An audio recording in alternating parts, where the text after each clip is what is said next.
Barrett, tell me, what about the cancellation of the IPL? Obviously, in hindsight, this has been a monumental cock up by the BCCI. They're going to cost themselves tens of millions of dollars because they didn't stage it in the UAE. I mean, were they stubborn? Were they stupid? Were they selfish? I mean, why didn't they hold it in the UAE in a tight bubble? And they still could have entertained the Indian population without what we're seeing now, players stuck, the competition over, and, it's basically a catastrophe. You've got 38 of Australia's cricketers stuck over there.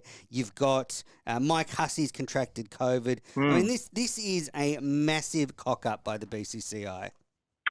Can't disagree at all with you there, Manas. Yeah, and the treasurer of the BCCI, Arun Dumal, has given an interview to my former employers in the Indian Express, where some of the quotes are like, you're like, what are you even saying? Like, saying, if we knew something like this was going to happen, we would have taken it overseas. But we were in the midst of a pandemic when you made this decision, and we saw what happened during the India-England series. There were crowds, and then they had to stop crowds, and then there was that other Masters tournament where even the ultimate master of Indian cricket, fell victim to the virus. Thank God he survived, Sachin Tendulkar, and where there were like 60,000 people, sitting next to each other, no masks on, and so there was a precedent for you to say, maybe maybe we shift it or maybe we push it back to do something about it, and again, if they had just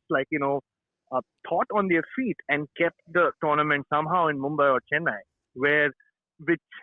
cities which have sort of dealt with the virus better than Delhi or Ahmedabad, or and the worst thing is, they would have the next step was Bangalore and Calcutta, which are currently the worst cities right in terms of numbers right now. That's where they were headed next. So who knows? It could have been much, much worse. So it is a cock up. I mean, maybe they just got a little too ahead of themselves.